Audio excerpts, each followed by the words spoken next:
Hello charms, today we are going to discuss important items related to NPO. First of all, I want to tell you about the adjustment of subscription. Subscription is what? It is a major source of income of any non-profit entity. Now, I would like to tell you the treatment. Subscription की अगर हम बात करें तो subscription आपका debit side of जो receipt and payment account है वहां पर आप सब्सक्रिप्शन शो करेंगे. रिसिप्ट एंड पेमेंट अकाउंट के डेबिट साइड में आपकी क्या शो होगी? सब्सक्रिप्शन शो होगी, because rule says debit what comes in and it is an income, so it will be shown on the debit side. और हम अगर करंट ईयर के सब्सक्रिप्शन की बात करें तो करंट ईयर का सब्सक्रिप्शन आपका इनकम एंड एक्सपेंडिचर अकाउंट के क्रेडिट साइड पे शो होगा. किस साइड पे शो होगा? क्रेडिट साइड पे शो होगा. तो सब्सक्रिप्शन का ट्रीटमेंट आपको याद रखना है. जो करंट ईयर का सब्सक्रिप्शन है वो आपका इनकम एंड एक्सपेंडिचर की क्रेडिट साइड बोले तो इनकम साइड शो होगा. ठीक. फिर सेकेंड आइटम की बात करते हैं. सेकेंड आइटम है आपका लाइफ मेंबरशिप फी. लाइफ मेंबरशिप फी नाम से ही आप पता लगा सकते हैं कि लाइफ मेंबरशिप फी है. ऐसी फी जो आपको लाइफ में एक बार देना है. आपको होल लाइफ में वन टाइम पे करना है, एक बार पे करना है. वो है आपकी life membership fee. If you want to become the member of any NGO, for that you have to pay a fee in whole life. That is called life membership fee. तो as you know that life membership fee आपको life में एक बार देनी है. तो ये कैसा item हो गया? नॉन रिकरिंग नेचर का आइटम हो गया. कैसा हो गया? नॉन रिकरिंग नेचर का आइटम है. नॉन रिकरिंग नेचर बोले तो ये कैपिटल रिसीट हो गया. कैसी रिसीट हो गई? कैपिटल रिसीट हो गई. आपको रोज रोज नहीं पे करना है, आपको सिर्फ और सिर्फ लाइफ में एक बार पे करना है. और जो नॉन प्रॉफिट एंटिटीज हैं उनको भी एक मेंबर से एक ही बार लाइफ मेंबरशिप फी मिलेगी. तो इसका जो आपका ट्रीटमेंट है, आपको मैं पहले बता दूं, इसका जो ट्रीटमेंट है वो आपका बैलेंस शीट में शो होगा. कैपिटल फंड में ऐड कर देंगे लायबिलिटी साइड. कैपिटल फंड में क्या होगा? लायबिलिटी साइड कैपिटल फंड में ऐड कर देंगे, ऐड करेंगे. Right. Life membership is a non-recurring nature item, or we can say it is a capital receipt. So it will not be shown in income and expenditure account. वो कहाँ जाएगी? Balance sheet की liability side में capital fund में add कर देंगे. किसको? Life membership फी को. ओके. फिर थर्ड आइटम की बात करते हैं. थर्ड आइटम है आपका endowment fund. Third item is endowment fund. First of all I want to tell you the meaning of this term endowment fund. होता क्या है एंडोमेंट फंड? ये एक तरह का फंड है जो अराइज होता है गिफ्ट से. कहां से अराइज होता है? कोई आपको गिफ्ट करता है, ठीक है, और ये जो गिफ्ट होता है ये आपको किसी स्पेसिफिक पर्पस के लिए दिया जाता है. ये किसी स्पेसिफिक पर्पस के लिए आपको ये गिफ्ट प्रोवाइड किया जाता है. ठीक है. तो आपको करना क्या है? इस फंड को किसी एक स्पेसिफिक पर्पस के लिए यूज करना है. तो हमेशा याद रखिएगा, अगर कोई भी तरह का फंड है, अगर किसी को स्पेसिफिक पर्पस के लिए यूज करने के लिए आपको बोला जा रहा है तो वो क्या होगा? वो आपका इनकम एंड एक्सपेंडिचर में ना दिखा के आपका कहां पर जाएगा? बैलेंस शीट की लायबिलिटी साइड शो होगा. बैलेंस शीट की लायबिलिटी साइड पे शो करेंगे. उसको कहां शो करेंगे? बैलेंस शीट की लायबिलिटी साइड पे शो करेंगे. ओके. एंडोमेंट फंड क्या है? एक तरह का गिफ्ट है जो कि आपको स्पेसिफिक पर्पस के लिए यूज करना होता है. तो नेक्स्ट आइटम है अपना, next item is entrance fee. Entrance fees, जिसको हम एडमिशन फी भी कहते हैं.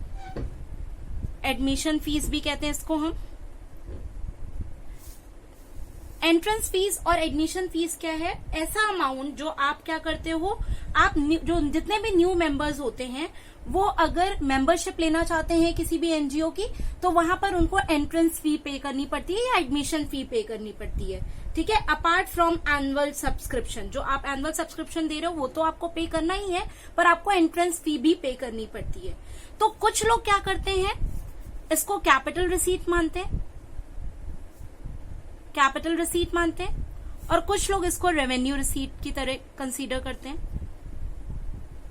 अगर आप इसको कैपिटल रिसीट मान रहे हैं तो आप इसको बैलेंस शीट की लायबिलिटी साइड शो करेंगे। ओके, किस साइड शो करेंगे? Balance sheet liability side show करेंगे।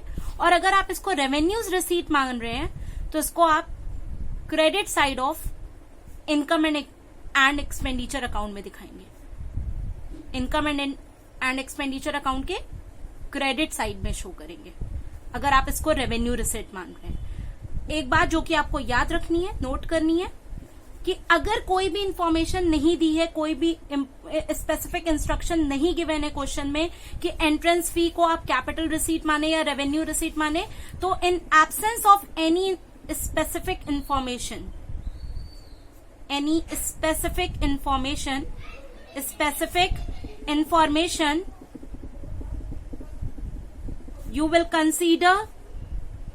you will consider entrance fee as revenue receipt only. क्या मानेंगे आप उसको?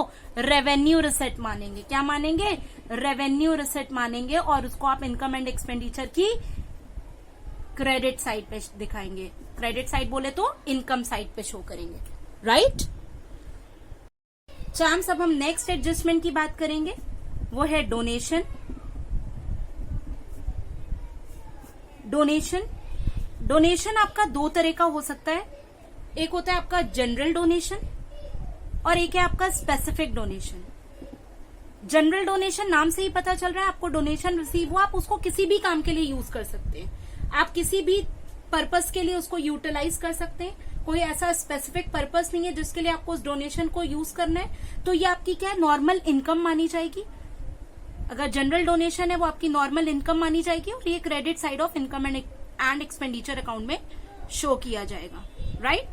पर अगर आपका डोनेशन किसी स्पेसिफिक पर्पस के लिए बोल रहे हैं कि भाई donation I am giving for construction of library, construction of swimming pool, construction of school, तो इस पर्पस के लिए, किसी पर्टिकुलर पर्पस के लिए अगर डोनेशन है, अगर वो स्पेसिफाई कर दें कि आपको इसी पर्पस के लिए डोनेशन को यूज करना है, then in that case it will be considered as a capital receipt. आपकी क्या मानी जाएगी?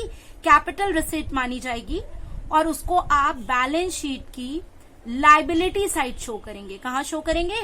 बैलेंस शीट की लायबिलिटी साइड शो करेंगे, right? Donation can be of two types, general donation और specific donation. If there is a general donation, then it will be shown on the credit side of income and expenditure account.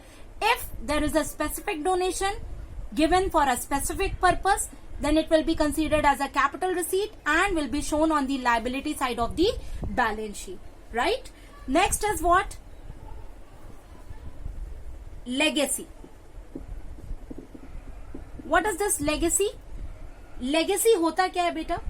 अब होता क्या है कि अगर कोई deceased person है, deceased person you all know, जिसकी डेथ होने वाली है, जिसकी डेथ हो गई है, ठीक है, जिस पर्सन की डेथ हो गई है वो डिसीज्ड पर्सन है, वो अगर अपनी विल से, वो अगर अपनी मर्जी से, अपनी विल से अगर वो कुछ अमाउंट या कोई प्रॉपर्टी क्या करता है, किसी नॉन प्रॉफिट एंटिटी को दे देता है, ठीक है, किसी नॉन प्रॉफिट एंटिटी को अगर वो अपनी मर्जी से देना है, ये नहीं कि उसके हमने गन लगा दी और हमने कहा कि नहीं हमको अपनी प्रॉपर्टी हैंड ओवर करो, ऐसा नहीं होगा। ये बहुत जरूरी है कि अगर कोई अपनी मर्जी से, उसका कोई भी आगे पीछे नहीं है, मान लीजिए, ठीक है, वो अकेला था, उसका कोई भी आगे पीछे नहीं है, उसने क्या किया, अपना, उसकी बहुत सारी प्रॉपर्टी थी, उसने एक प्रॉपर्टी क्या करी, अपनी विल से किसी नॉन प्रॉफिट एंटिटी को दे दी। तो ये क्या है? लेगेसी एक तरह की। और ये ऐसा तो रोज रोज तो होगा नहीं, रोज ऐसे महान लोग आएंगे नहीं, तो ये कैसा है? ये एक तरह की कैपिटल रिसीट है। ओके गाइस, क्या है ये? कैपिटल रिसीट है और इसको आप कहां शो करेंगे? बैलेंस शीट की लायबिलिटी साइड शो करेंगे। कोई भी कैपिटल रिसीट है, कोई भी स्पेसिफिक पर्पस के लिए कोई आइटम गिवन है, कोई भी डोनेशन गिवन है, तो वो आपका बैलेंस शीट की लायबिलिटी साइड ही शो होगा। इसको आप इनकम एंड एक्सपेंडिचर में नहीं दिखाएंगे। आपका लेगेसी भी जो है वो एक तरह का कैपिटल रिसीट है और उसको आप बैलेंस शीट की। चैम्स, अब हम नेक्स्ट आइटम को डिस्कस करेंगे, that is sale of old assets. Sale of old assets. मान लीजिए आपके पास कोई पुरानी असेट पड़ी थी, पुराना फर्नीचर पड़ा था या मशीनरी पड़ी थी, आपने उसको सेल कर दिया। अब सेल कर दिया तो अब आप उसका ट्रीटमेंट क्या करेंगे? आप याद रखिएगा, सपोज दैट आपके पास फर्नीचर था 10,000 रुपीज का, 10,000 रुपीज का आपके पास फर्नीचर था और आपने उसको सेल कर दिया सपोज दैट 7,000 रुपीज में। तो 10,000 का फर्नीचर 7,000 में आपने सेल किया, आपको लॉस कितने का हुआ? ऑब्वियसली 10 - 7 3,000 का लॉस हुआ। तो now what you will do बेटा, you will show this loss and income and expenditure account. अगर लॉस हुआ है तो आप क्या करोगे? आप डेबिट साइड दिखाओगे, बोले तो एक्सपेंडिचर साइड दिखाओगे। Debit side of what? Income and expenditure के किस साइड दिखाओगे? डेबिट साइड दिखाओगे अगर लॉस है। और अगर यही सेम फर्नीचर 7,000 की जगह अगर हमने 15,000 में सेल कर दिया होता तो आपका क्या होता? प्रॉफिट का केस होता। कितना प्रॉफिट होता? 5,000 का। तो अगर आपका प्रॉफिट होता तो आप उसको कहां दिखाते? Credit side of income and expenditure account में दिखाते हैं। Credit side of income and expenditure account में आप शो करेंगे। Okay, sale of old asset का ट्रीटमेंट क्या है? अगर लॉस है तो debit side of income and expenditure account में आएगा, और अगर प्रॉफिट है तो वो credit side of income and expenditure account में शो करेंगे। और क्या होगा? और जब आप न्यू बैलेंस शीट बनाएंगे, बोले तो क्लोजिंग बैलेंस शीट बनाएंगे, क्लोजिंग बैलेंस शीट बनाएंगे, तो आप क्या करोगे? जब वो आप असेट रिकॉर्ड करोगे तो वो असेट जो रिकॉर्ड होगी वो आपकी क्या होगा? अगर सेल हो गई होगी तो आप उसको फिर रिकॉर्ड नहीं करोगे, ठीक है। अगर आपने उस असेट को बेच दिया होगा तो उसको फिर आप क्या करोगे? वो रिकॉर्ड नहीं करोगे। सपोज दैट आपके पास फर्नीचर था, अब आपने उसको सेल कर दिया, तो क्लोजिंग बैलेंस शीट में अब वो फर्नीचर नहीं दिखाया जाएगा, वो शो नहीं किया जाएगा, राइट? ओके, उसके बाद आती है नेक्स्ट आइटम है आपका पेमेंट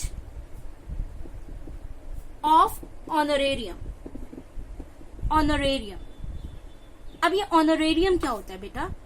ऑनरेरियम की अगर हम बात करें तो वो ये अमाउंट होता है जो, अब जैसे हम एम्प्लॉइज हैं, वर्कर्स हैं, उनको हम सैलरी देते हैं, वेजेस देते हैं, ठीक है। सपोज दैट उन एम्प्लॉइज को हमने ट्रेनिंग प्रोवाइड कराने के लिए हमने ट्रेनर अपॉइंट किया, हमने बाहर से एक ट्रेनर बुलाया अपने एम्प्लॉइज की ट्रेनिंग प्रोवाइड करने के लिए। तो क्या होगा? जब हम उस ट्रेनर को जो पेमेंट करेंगे, जो हम पेमेंट करेंगे वो क्या होगा? हमारा ऑनरेरियम होगा। वो क्या होगा?